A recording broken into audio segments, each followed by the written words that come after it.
Coming up this morning on DITV, Iowa City Police make an arrest after months of investigation. And later, Beto O'Rourke activists speak with Iowa City residents. And we'll tell you more about another Hawkeye football player that decided to leave for the draft. Stay tuned for more coming up in sports. Frosty Fun finds 4 full days. Stay tuned for weather. All that and more coming your way. Don't go anywhere. DITV starts right now.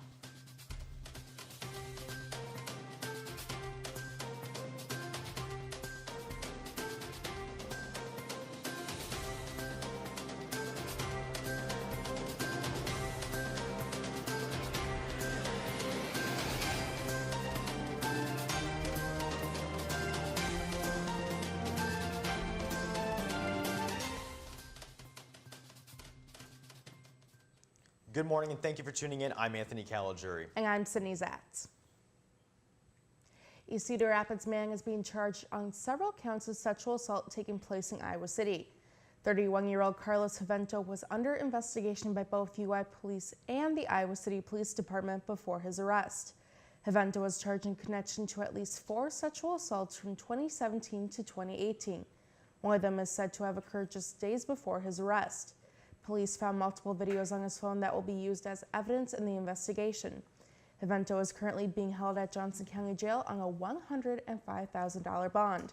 The University of Iowa Police encourage anyone with information relating to these incidents to call it 319-335-5022. We are now on day 27 of the government shutdown, and politicians are weighing in on more possible solutions. Republican Senator Lindsey Graham believes the only way to end the government and get the government up and running is to declare a national border security emergency. The only way I think this thing ends is to get people in a room from the Democratic side to talk with the president and say that we can do more than $1 for the wall. I would urge the president, if you don't want to work with Democrats who are willing to talk to you, Senate Democrats, then you need to do the emergency action, because that's the only pathway left, I think. And so if you're serious about building the wall through executive action, you need to get ready to start real soon if you don't meet with Senate Democrats. Now, on the other hand, there are Democrats taking several different stances on what the next step should be, arguing there is no need to call the border situation an emergency.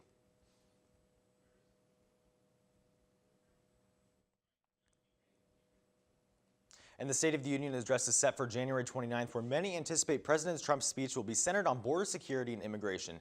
Stick with us at DailyIowan.com for all the latest details on the government shutdown. Yesterday evening, University of Iowa students and faculty gathered to hear from one of the candidates for the executive vice president and provost position.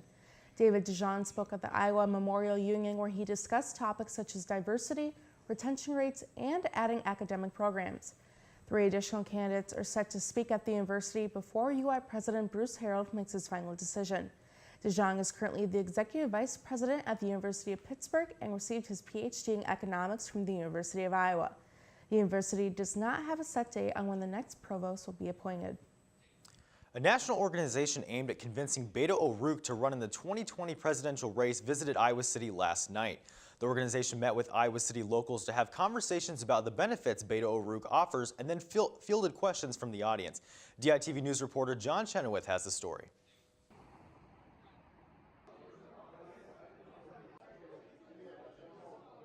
After I arrived at Sanctuary Pub, I sat down and Paul Esker began his opening remarks to his audience about Beto O'Rourke running for president in 2020 to face Donald Trump. I am really excited to be in Johnson County, especially with 2020 coming up. This is going to be a hugely important year for Iowa, for Johnson County, and for the country.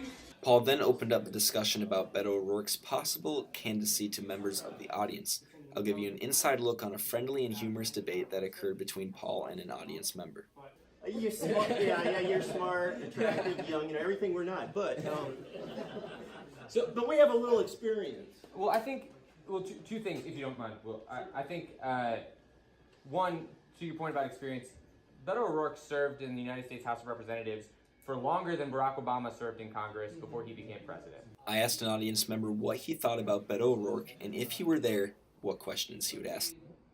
You know, he could be a great candidate, but I have a lot of questions for him. One of the questions I really want to talk to him is about the border issues down there. He's from El Paso. I own a home close to the border down there too, and so we have our personal concerns. I then asked a younger audience member why he decided to come to the event. Well, I'm just here to try and learn more about what we can do to try and persuade Beto to get into the race. Learn more about what the next steps are. I'm John Chenoweth, reporting at the Sanctuary Pub for DITV News. After almost a year constructing the idea, the University of Iowa Food Pantry announced expansion to the West Campus. The UI Food Pantry has brought food into the homes of numerous students, faculty, and staff to help relieve financial burdens. The new facility will be located in the Pride House behind Slater Hall. Food Pantry West Manager Kayla Carter says the pantry will be available to students at the end of February. And for more on this, you can pick up today's edition of the paper where Daily Iowan reporter Alexandra Scores gives further details. And Anthony, I've been talking to our weatherman John this morning, and next week is not looking good for weather. You're right, Sydney. The weather is not looking promising coming up. Let's toss it over to John in the weather studio to tell us more. John? Yeah, that's right. This week doesn't look too good, but today actually won't be that bad. A Midwest family-friendly 32 degrees for the high and cloudy skies. As we get into tonight, temps drop into the mid-teens for the low, but hey, gets a whole lot worse from there. Let's take a look at the extended forecast. Friday looks pretty similar with the overcast skies, a high temperature in the mid-20s and a low of 18. Saturday has high temps in the low 20s, but a low temperature of 3 degrees. The downhill trek continues. Sunday is even more cute with a high of 11 and a low crispier than a burnt potato chip, 0. MLK Day means no class, but I wouldn't advise leaving. Temperatures will remain in the mid-teens most of the day. However, there's a 40% chance of AM snow showers. Tuesday is Monday 2.0 as there's still some chances for AM snow, but it's actually colder as the high is 19 and a low of 6. So you may as well wrap yourself in your blankets and become a human burrito. I won't judge you. Anthony and Sydney, back to you. I'll definitely take you up on that idea, John. University of Iowa's Chief Diversity Office gave its annual diversity update. On Wednesday, the VP of Student Life, Melissa Shivers, spoke at the IMU to highlight accomplishments made in 2018 and goals for this year. Shivers outlined 5 major priorities during her speech that included the following: improving campus climate, increasing retention and graduation rates of marginalized students, stronger recruitment and retention of minority faculty, and better communication of inclusion efforts and increased evaluation of diversity initiatives. Despite an increased number of minority students enrolled, Shivers told yesterday's audience that the university is not comfortable with the number of minority staff and faculty being at 7.6%. Other speakers at the event include UI President Bruce Harold and student government senators. Iowa City residents can now get a better understanding of their community while engaging with current events through a new podcast dedicated entirely to the area. The Iowa City Matters podcast launched its first episode this week, and the podcast started with the Iowa City communications team led by Ty Coleman and Jack Brooks. Coleman says the podcast's objective is to dive into the complex topics that may not be easily told through short-form media. And while the episodes will not be released on a fixed schedule, Brooks says to expect a new episode nearly once a month. Well, they might not know when all their episodes are coming, but we here have an episode of Hawkeye Sports every single day. You're right, Sydney. And the women's basketball are back in action in Carver tonight. Let's toss it over to Alexis and Zach in the sports studio to tell us more. Guys? With all these decisions about going from college football to the NFL draft from Hawkeye football, we have Declan Levy in the standing by in the newsroom to tell us more about Anthony Nelson. Good morning, Declan. Good morning, guys. How are you? Good. So what round do you see Anthony Nelson being selected in? Anthony Nelson, great talent. He's actually going to be playing in the Senior Bowl for the Hawkeyes. I think he's going to go probably in the 5th round range.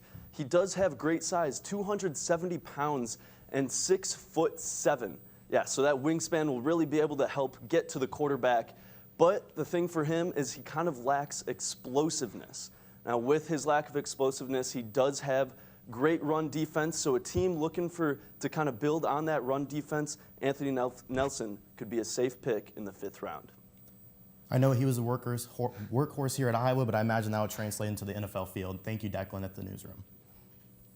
In other news, Iowa women's basketball team has been off to a hot start since Big Ten play has begun. With more on tonight's Big Ten matchup in the DITV women's basketball beat, reporter Natalie Acapedi. Thanks, guys. Number 22 Iowa will be back in Carver Hawkeye Arena tonight to take on the Michigan Wolverines. This is Michigan's 7th top 25 opponent of the season. They are 2-4 against ranked teams with wins over number 12 Minnesota and number 21 Missouri. The Wolverines have only 3 players scoring in double digits, with Iowa, on the other hand, averages 80.6 points per game, shooting 51.2%. Michigan averages 73.9 points per game, and their top scorer, Haley Thome, who just averages 13.9 points. Michigan is going to have a challenge keeping up with Iowa's leading scorer, Megan Gustafson, who averages 26.4 points per game. The Wolverines are going to have to give the Hawks a solid matchup tonight because of their tough schedule. They are hungry and ready for a win over a ranked opponent. But I do think Iowa is going to get this win because of how confidently they are playing with the ball and their chemistry on the court so far. Tip-off is set at 7 p.m. tonight at Carver Hawkeye Arena. Zach and Alexis, back to you. That's all for us in the Sports City today. Be sure to tune in tomorrow on that matchup. As well as courtside with DITV Sports Director Lucy Rodin, who will have more on men's basketball game against Illinois on Sunday. Back to you at the desk. Iowa versus Illinois. It's always nice to watch some neighborly competition. And before we leave you today, we have one last story. That's right, Anthony. A new report from Bloomberg shows that millennial women make up more of the U.S. workforce than seen in 20 years. Women ages 25 to 34 make up nearly 76% of people working or looking for work. The gap between millennial women and millennial men has narrowed down to 12%, now the lowest seen in history. And the report suggests that cultural shifts and increased equal opportunity are reasons for the record change. Things are looking good. I know you and I, both seniors, we're going to have to look for real jobs soon. You're right, Sydney. That's kind of scary stuff, but these results are kind of promising here. And with that, that's the end of today's broadcast. Be sure to check us out on DailyIowan.com every day for all your latest news between Monday and Friday. And if that isn't enough of the Daily Iowan for you, and if you haven't picked one up yet, be sure to check out our print edition of the news on Stands Now. For DITV, I'm Anthony Caliger. And I'm Sydney Zatz. Have a great day, Iowa City, and thanks for tuning in. We'll see you back here tomorrow morning, same time, same place.